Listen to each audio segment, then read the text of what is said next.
ప్రపంచం నలుమూలల నుంచి విద్యార్థులు వచ్చి చదివిన విశ్వవిద్యాలయం, వేలాది మంది విద్యార్థులు, వందలాది మంది గురువులు, లక్షలాది గ్రంథాలతో జ్ఞానానికి కేంద్రంగా నిలిచిన విద్యానగరం మంటల్లో కాలిపోయి శతాబ్దాల పాటు శిథిలాలుగా మారిపోయిన గొప్ప చరిత్ర.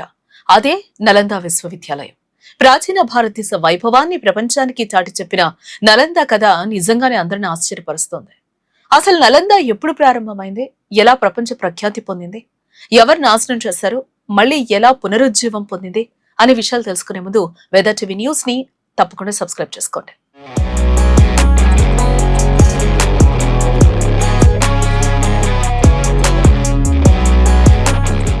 నలంద విశ్వవిద్యాలయం చరిత్ర దాదాపుగా 1500 సంవత్సరాల నాటిదే.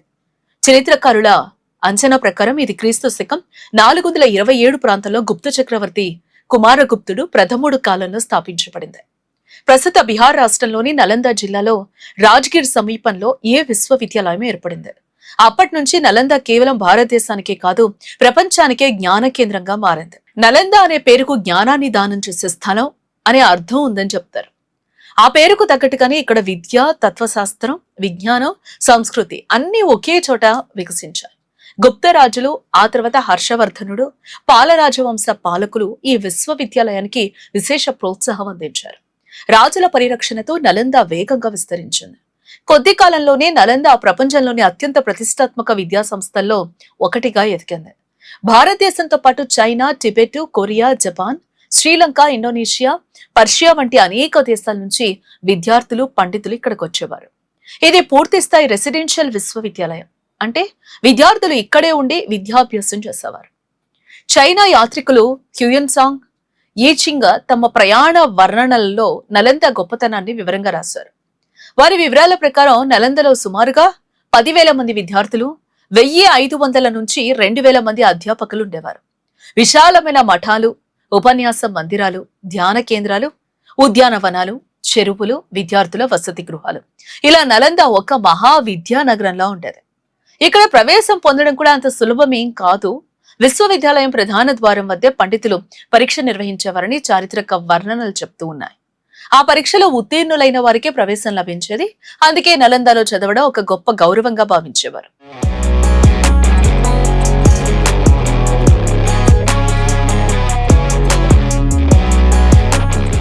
నలందలో కేవలం బౌద్ధ విద్య మాత్రమే కాదు, వ్యాకరణం, తర్కశాస్త్రం, గణితం, ఖగోళ శాస్త్రం, వైద్యం, తత్వశాస్త్రం, భాషా శాస్త్రం, రాజకీయ శాస్త్రం, శిల్పకళ వంటి అనేక విషయాలు బోధించబడేవి.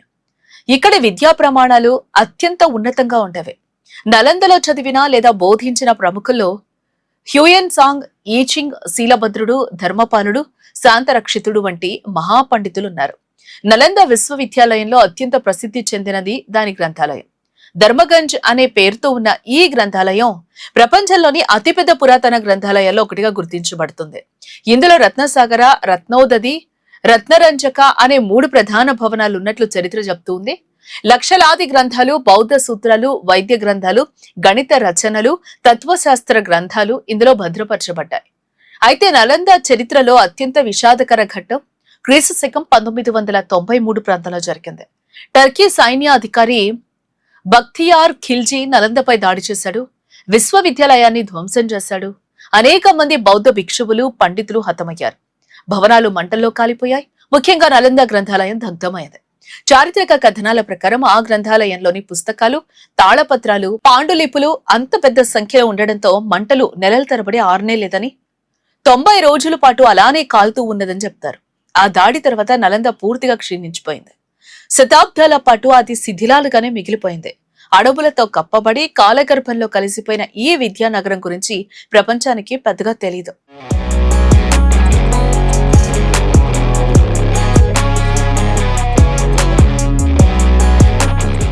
19వ శతాబ్దంలో బ్రిటిష్ సర్వేయర్ ఫ్రాన్సిస్ బుకానన్ హామిల్టన్ ఈ ప్రాంతాన్ని గుర్తించాడు. తర్వాత ఆర్కియాలజికల్ సర్వే ఆఫ్ ఇండియా ఆధ్వర్యంలో అలెగ్జాండర్ కనింగ్హామ్ పరిశోధనలు ప్రారంభించారు.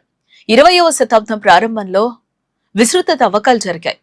మఠాలు, దేవాలయాలు, ఉపన్యాస మందిరాలు, శిల్పాలు, ముద్రలు, పురాతన నిర్మాణాలు వెలుగులోకి వచ్చాయి. దీంతో నలంద ప్రపంచ చరిత్రలో తన స్థానాన్ని మళ్లీ పొందింది. 2016లో యునెస్కో నలంద శిథిలాలను ప్రపంచ వారసత్వ ప్రదేశంగా ప్రకటించింది. ఈ గుర్తింపు నలందకు అంతర్జాతీయ స్థాయిలో మరింత ప్రాధాన్యం తీసుకొచ్చింది. ప్రాచీన నలంద స్ఫూర్తితో ఆధునిక నలంద విశ్వవిద్యాలయాన్ని పునరుద్ధరించాలని భారత ప్రభుత్వం నిర్ణయించింది. 2010లో నలంద యూనివర్సిటీ చట్టం ఆమోదం పొందింది. 2014లో కొత్త నలంద విశ్వవిద్యాలయం విద్యా కార్యక్రమాలు ప్రారంభించింది. బీహార్లోని రాజ్గిర్ సమీపంలో ఆధునిక క్యాంపస్ అభివృద్ధి చెందింది. ప్రస్తుతం ఇక్కడ బౌద్ధ అధ్యయనాలు, చరిత్ర, పర్యావరణ అధ్యయనాలు, అంతర్జాతీయ సంబంధాలు, తత్వశాస్త్రం వంటి విభాగాల్లో విద్యా బోధన జరుగుతోంది. అనేక ఆసియా దేశాలు కూడా ఈ విశ్వవిద్యాలయ అభివృద్ధిలో భాగస్వాములయ్యాయి. అయితే ఒకవేళ నలంద వంటి కేంద్రాలు కొనసాగుంటే గ్రహాల గమనంపై మరింత ఖచ్చితమైన గణనలు, క్యాలెండర్ వ్యవస్థలు, పరిశీలన పరికరాల అభివృద్ధి జరుగుండేదని కొందరు శాస్త్ర చరిత్ర నిపుణులు భావిస్తారు. నలంద గ్రంథాలయంలో లక్షల సంఖ్యలో పాండులిపులు ఉండేవి. అవి కాలిపోవడం వల్ల అనేక శాస్త్ర గ్రంథాలు శాశ్వతంగా నశించిపోయాయి.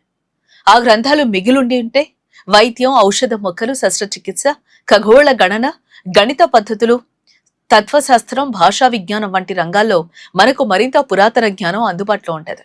ప్రత్యేకంగా ఖగోళ శాస్త్రంలో భారతీయులు పరిశోధనలు అప్పటికే చాలా ముందున్నాయి. వైద్య రంగంలో కూడా ఆయుర్వేదం, శస్త్రచికిత్స, ఔషధ తయారీ, వ్యాధుల పరిశీలనపై ఉన్న జ్ఞానం మరింత అభివృద్ధి చెందే అవకాశం ఉండేది. వేలాది వైద్య పాండలిపులు నశించకపోతే నేడు మనకు తెలియని కొన్ని చికిత్సా విధానాలు కూడా తెలుసుండేవి. China, Tibet, Korea, Japan, Sri Lanka, దక్షిణాసియా దేశాల పండితులు అక్కడ కలిసి పనిచేసేవారు. ఆ జ్ఞాన మార్పిడి నిరంతరం కొనసాగుంటే ఆసియాలో శాస్త్రీయ సహకారం యూరోప్ కంటే ముందుగానే నిలబడే అవకాశం కూడా ఉండేది. అందుకే నలంద విశ్వవిద్యాలయాన్ని చాలా మంది కేవలం ఒక శిథిలం కాదు, మనం కోల్పోయిన జ్ఞాన సముద్రం అంటారు. అది మిగిలుండుంటే ప్రపంచం ఈ రోజు తెలిసిన దానికంటే మరికొంత ముందే ఎన్నో విషయాలు తెలుసుకుని ఉండేదేమో అన్న ప్రశ్న ఇప్పటికి కూడా చరిత్రకారులను వెంటాడుతూనే ఉంటుంది.